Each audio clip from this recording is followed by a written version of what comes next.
В июне состоится открытие международных эталонных геологических разрезов Усолка и Дальний Тюлькас, что находится в Гафурийском районе. Об этом поговорим сегодня в программе «Интервью». Здравствуйте, я представляю гостя в студии. Сергей Ковалев, директор Института геологии Уфимского федерального исследовательского центра Российской академии наук. Сергей Григорьевич, здравствуйте. Здравствуйте. Сегодня мы с вами обсуждаем одну из тем, которая может быть у кого-то и на слуху, но мы не настолько ее еще знаем глубоко для того, чтобы понять всю значимость. Вот у нас есть международные эталонные геологические разрезы, которые находятся в Гафурийском районе. Но вот что это и в чем их значимость? Хорошо, я попытаюсь это объяснить. Вот существует выражение о том, что геологи, они читают каменную летопись Земли. Это действительно отчасти верно.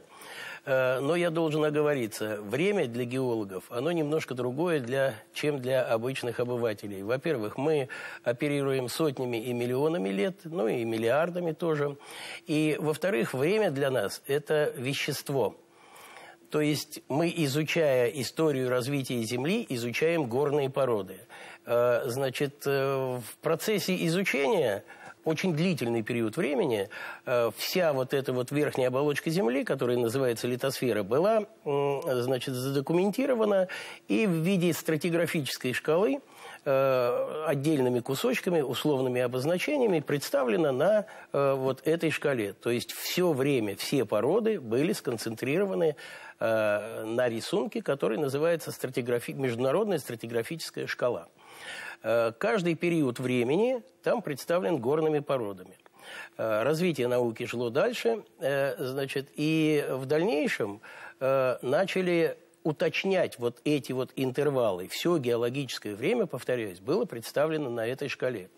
И каждый отрезок, наиболее полно представляющий вот это время, каждый отрезок времени, он получил название GSSP или «золотой гвоздь», что в простонародье. Что это такое? Это кусочек разреза, ну, кусочек может быть большим, значит, в нижнюю границу которого загоняется значочек, который называется «золотой гвоздь».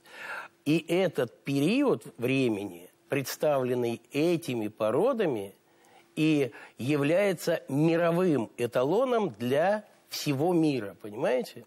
И вот до 2018 года на 1/6 часть суши, которую там плюс-минус занимает наша Россия, не было ничего.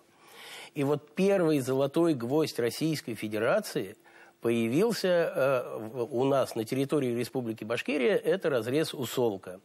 Вот этот кусочек разреза представляет историю развития планеты, потому что он мировой эталон, наиболее полно представляет историю развития планеты, значит, в этот период времени. Это, значит, кусочек, который охарактеризован не только с точки зрения, какими породами он сложен, но и что там жило, то есть фауной и флорой. И разнообразие большое дает нам право восстанавливать палеогеографическую оболочку, вернее, обстановку, которая существовала в то время значит, в этой местности. Еще раз повторю, этот разрез, вот этот кусочек с золотым гвоздем является мировым эталоном. Он обязателен для использования во всем мире. Вот, в частности, Усолка – это сакмарский ярус в Пермской системе, который сформировался 295 миллионов лет назад. Ну, 294-295.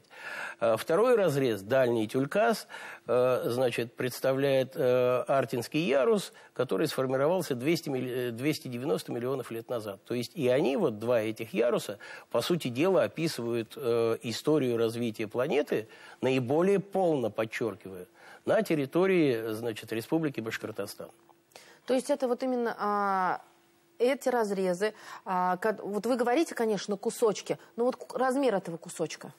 Имеется в виду, значит, вы говорите о мощности? Да, о мощности. Мощность порядка нескольких метров. Ну, до 10 метров. И я правильно ли вас поняла? До 2018 года, когда вот именно Усолка была, ну, не запатентована, да, именно признана международным срезом, до этого в России не было так называемых золотых гвоздей. Нет, вы правильно абсолютно понимаете, не было ничего. И сейчас, кроме золотых гвоздей наших, которые вот будут 10 числа официально открыты для общественности, не существует еще ничего. И кандидатами, если уж на то пошло, которые наиболее разработаны, то это является разрез БАСУ, который тоже находится на территории Республики Башкортостан. Но, к сожалению, там есть проблемы с изучением, но это уже другое. То есть Республика Башкортостан в этом плане первая в России, где будут... И единственная. И единственная. Где будут 2 гвоздя, правильно понимаю? 2. Где Усолка и Тюлькас. Да, дальний Тюлькас. Да. Для сравнения, в каких странах сколько вот таких золотых гвоздей есть? Значит, я не помню всю схему, но максимальное количество золотых гвоздей – это Китай, там 11. По 10 имеют, возможно, сейчас 11 тоже, нет, вряд ли. По 10 имеют Соединенные Штаты и Великобритания. Из наших соседей один есть в Узбекистане, один есть в Казахстане. Ну и там дальше, значит, список стран довольно большой, но Россия там появилась. Благодаря Республике Башкортостан. Благодаря именно Республике Башкортостан. Ну, благодаря ученым, которые работали и, значит, сделали эту работу качественно. Причем работали, я сразу оговорюсь, работали здесь, большую часть работы выполнили специалисты из Екатеринбурга и Казани. Наши сотрудники тоже принимали участие, но основная заслуга – это их. И работы проводились в течение десятилетий.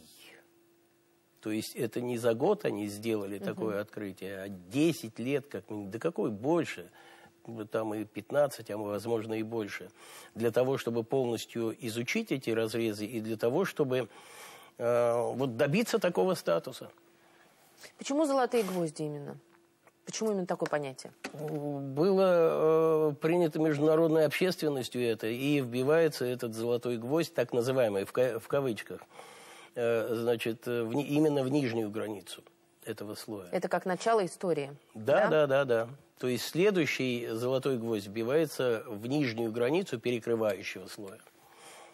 Сергей Григорьевич, я правильно понимаю, что вы сейчас сказали о том, что именно признание международного разреза, его уникальности доказывали десятилетия, и что к этому шли не просто так. И ученые провели очень серьезную работу для того, чтобы накопить эту базу. И кто признает уникальность этих разрезов?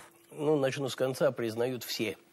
Как только золотой гвоздь, значит, вбит, все это эталон для всего мира. То есть вопрос закрыт. Вот. И гвоздик рисуется на геологической шкале, на геохронологической шкале или на стратиграфической шкале. Значит, то, что шли десятилетиями к этому, да, это факт. Потому что мало изучить... Вы знаете, вообще на самом деле изучение вот таких разрезов это довольно трудоемкая работа. Там же не только нужно изучить, скажем, минеральный состав слагающих пород, да, вот этих вот слоев, слойков. Надо изучить фауну.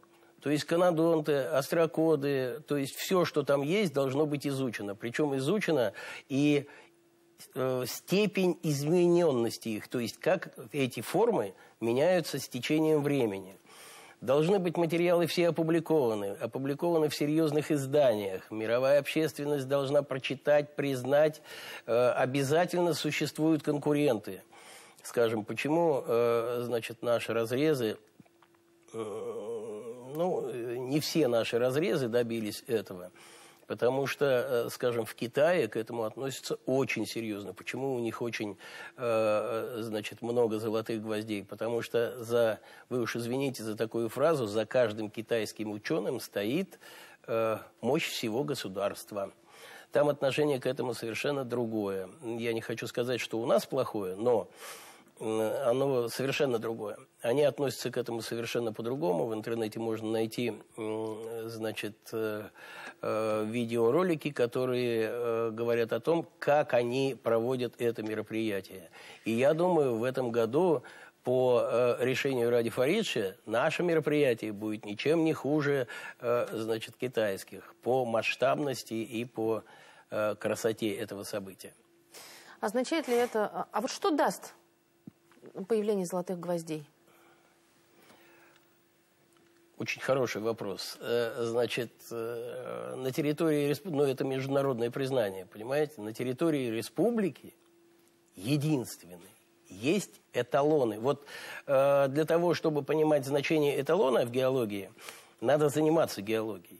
Понимаете? То есть, значит, как мне объяснить вам? То есть, все, кто каким-либо образом работают с пермской системой, и вот с этими временными интервалами обязаны опираться на эталоны. А что такое все, кто работают? Все составляют геологические карты. Так ведь, да? Это очень серьезная работа, потому что, значит, ну вы извините меня, это полезные ископаемые, это ресурсы, то, о чем говорит сейчас весь мир. Вот. Без геологической карты вы ничего не будете знать, что у вас есть и сколько этого.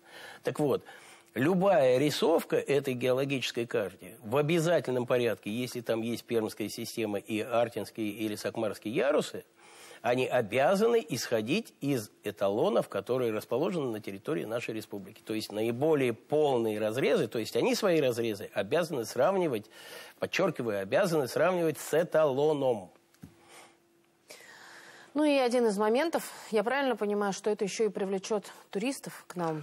Конечно, конечно. И не просто туристов, Научный. Я думаю, да, но и научный туризм. Ну вы что, посмотреть на эталонный разрез, их, конечно, нельзя проводить прямо здесь на разрезе изучения, чтобы, а вот я отберу образцы, все, эта тема закрыта. Но, тем не менее, на продолжение этого разреза можно проводить изучение там, в другой части, а не там, где вбит золотой гвоздь, и получать материалы, то есть иметь собственные коллекции той же фауны. Сергей Григорьевич, спасибо огромное, что пришли сегодня к нам в студию. Я уверена, что мы с вами не все рассказали, мы по верхам прошлись, но самое главное, мы поняли вообще значимость, потому что, да, когда говорят, что это международный эталонный геологический разрез, не все понятно. Но вот когда вы сейчас уже оперируете такими понятиями, что это разрезы, которые показывают историю 290 миллионов лет назад, то это уже говорит о многом. Спасибо огромное, что объяснили, рассказали о значимости. Ну и в очередной раз нас колыхнула гордость, что у нас в республике Башкортостан будут эти золотые гвозди, и что мы живем на очень богатой земле. Спасибо вам. Это была программа «Интервью». Спасибо, что были с нами.